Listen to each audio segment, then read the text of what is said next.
Later on, we shift gears to a different conversation. That is what Morning Cafe is all about. You know, we speak about everything and anything. And I always say that these second segments are my favorite because we get into a totally different space than what it is that we're used to. Away from talking politics, which could appear general, then we also delve deep into specifics. And after the question of skincare, we now get into the future of ICT. This is huge for everybody who understands where technology is taking us. They would tell you that ICT is the way to go. And so we get into this conversation alongside Robert Kanyoro. It's been a long time since I last saw Robert, but I'm happy that he's here. Software engineer, CEO Differential Systems. Thank you so much for creating time to be with us this morning. And Robert, on the onset, just how important and critical and instrumental is the question of ICT in the space that we are headed to? We can never ignore ICT in the era that we are living in. ICT is taking part, or it is taking the space that has previously been taken by manual work in hospitals, in government agencies, in schools, in transport. All the sectors nowadays, we can see a trend of automation by ICT and all the ICT technologies. Yeah. All right, and so here we are in that space. President Uhuru Kenyatta sends to law or signs the ICT bill. Just how instrumental is this, and what significance, and what exactly was it all about? It had more cons than pros, and it is one of the bills that we are fighting as the ICT sector. Is it? Because one of the clauses of the bill says that for you to practice, or let's say for example to sell softwares, you need a degree in computer science or so. But that is not the case in the market right now, because I've seen so many people who are doing things related to ICT that have no qualification in ICT or have not done undergraduate course in ICT. I have seen people who have done economics, who are programming, who have been employed by big companies like Microsoft. They do not necessarily look at your qualifications in terms of the papers that you have. They look at the skills. And I don't think it was a good bill, and we're still fighting to bring it down. Yeah. All right. Do you suppose there is a possibility that there will be a reverse of the same, or maybe adjustments on some of these clauses that you could not agree to as ICT, stakeholders? Yeah, law is dynamic, and even the constitution can be altered, can be changed. So we still fight on, and we still believe that there are some of the clauses can be removed from this bill. Was there no proper, say, participation or public participation in regards to that? Because I would want to assume that, well, while these bills are debated in Parliament, sometimes there's that involvement of the stakeholders, of the players in numerous sectors, of the public, and therefore, would you say that there was no proper participation as to that, or involvement? There was no proper involvement. We have the Computer Society of Kenya that was not involved. We have other societies that deal with ICT that were not involved. The ICT Cabinet Secretary himself said he was not aware of the content of the bill. So there was no proper participation from the public. So I still believe that there's a room for change in that bill. All right. Yeah. Okay. Has this been articulated to the necessary authorities as to addressing this? Yeah. We have, of course, this is an issue of Parliament. So we expect the next Parliament to actually handle this, because it was handled in Parliament, and it was somebody who used the Parliament as a proxy, maybe with personal interest, but we believe that we are going to have a change on that bill. Maybe with the new regime, because we are going to have a new set of members of Parliament, maybe they are going to work on something. Yeah. All right. Well, okay. So we get into the world of ICT. Yes, yes. Just what is the future? I know the future is land. And even before we get to that, we need to understand some more the question of technologies and how well this has been adapted in the country, and how, in comparison to creating a job space, this has come out, to work handy. Yeah. So currently Kenya is we have internet penetration at 80%. That means that 80% of Kenyans can actually access internet. Yeah. We have been ranked by, I think, the best in Africa with internet penetration and advancement in technologies. In fact, Kenya is a testing ground for many big companies like Microsoft, Facebook. These companies that want to test their systems actually use Kenya as one of the testing grounds. Like WhatsApp, there's a time they wanted to release a payment system, and one of the countries they wanted to actually work with is Kenya. They started in Brazil, and then the CBK of Brazil kicked them out, and then they were not able to move in the next phase. So in terms of technology, Kenya, we are actually somewhere in Africa. And Kenyans have actually embraced technology. Nobody knew that M-Pesa would work some few years back, but Kenyans embraced that technology. And apart from the new few hitches with government policies, we can see that we are somewhere good in terms of technology, and the future is big. All right. Okay. And when we say the future is big, you know, we have to look at the pros and the cons of this, because if that is where we are headed, we need to, say, counter some of the difficulties or some of the troubles that would otherwise be brought on board by, you know, penetration of technology. Just how well versed and how well aware and how well, you know, prepared are we to counter some of the difficulties that come with this? Of course, the obvious pros and the cons that would come along with anything that is new. So preparation comes with knowledge, or rather, when people are aware of the future, they get prepared. And such a show will actually enlighten Kenyans where we are going in terms of technology. In the near future, we are going to have a technology called Web 3.0. It's a new technology that will change every website that you usually see.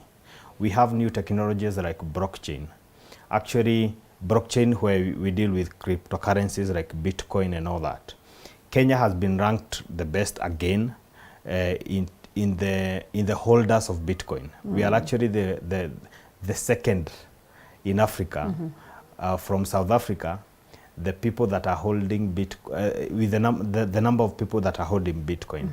So Kenyans have actually seen the future, and they can actually see in the near future.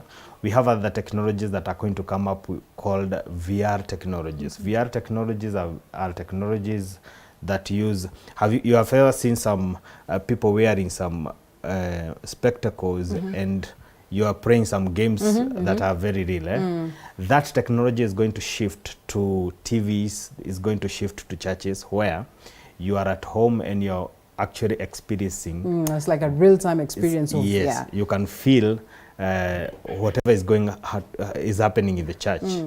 When you're watching TV with those, you can feel like you're in the studio. You're part of it. Yes, you're part of it. Or right now we are in politics.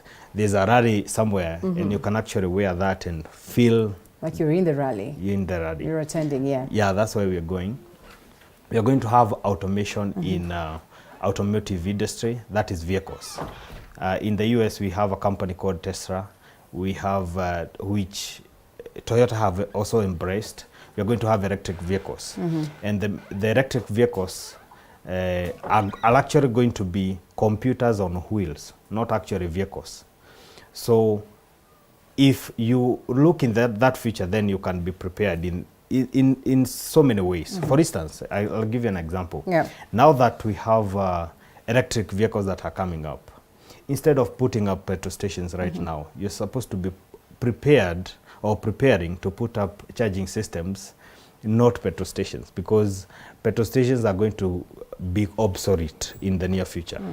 If you're looking at technologies like those one of the VR technology, then you should be investing. If you have a startup, then you should be looking at ways on how to have startups that are aligned to such a technology. All right. And so when we look at ICT and the question of job creation, at the same time the question of job losses, what would you say? We are going to lose jobs, but it all depends with the model, the business model. You can create a model which creates jobs. You can create a model which makes job lost. I'll give you an example. Again, with M-Pesa. M-Pesa, when it was created, it made a lot of jobs for us. Actually, we have M-Pesa shops, we have vendors, we have those people that sell SIM cards and all that. There's a very wide area. In fact, I think they were saying they have employed about 15,000 people. So it's about model. So the future creators of ICT sectors should focus on a model that will actually help not to lose jobs. Because, for instance, if you create robotics, robotics are going to replace human resource. So you should look at, when I create this robotics, which model can I create with to make sure that jobs are not lost and to make sure that I handle the issues of technology at the same time. So you can, for instance, say that once I create this robotics, I'm going to employ people in this industry to make this robotics. So it will create jobs on their side as jobs are lost on the other side. So it's a balance. There will be a balance. There will be a balance, but the creators should be, policy should be put in place such that we don't actually lose human resource because of ICT. So what then is the future, especially when we, take a case study of Kenya, when we uniquely view it, with the lenses of what is happening in the country? So the future is, again, I go back to the model. So the future is the government first, policies. We must first work with policies, because right now as we speak, we don't have ICT policies. There are no laws governing ICT area. We are just working, you go there, you make a software, and then you go and sell it. Nobody verifies whether. And is that not what the government is trying to do when, to limit such, when they say that, well, at least hold a degree on computer science and all that? Not necessarily, because somebody without a degree and have the skill of software development can actually make a better software than somebody without a degree without the skills of software development. It's about skills. Maybe what they would have done is to have a board to examine the skills, not the papers. To have a policy of examining the skill, not the papers, because you can have a first class in computer science and somebody else have a degree in commerce, and that person can actually code better than you do. So the policy should now go into, because we have CBC, the competence curriculum. Why then are we going back to papers when we are we're all skilled? Yes, the curriculum is actually going to skill-based. So why are we not then going to back to papers? We need now to look into policies that are competence-based. So look at the skills of these people before you maybe license them. How time flies. As you tell us what software engineer, that is the CEO Differential Systems. So as you tell us what Differential Systems is all about, and also your parting shots. In software, in Differential Systems, we make systems, we make software. I personally code. So to code, you just learn coding. You can learn even using YouTube. You don't have to have a degree in computer science. Some of my employees don't have computer science degrees or ICT degrees.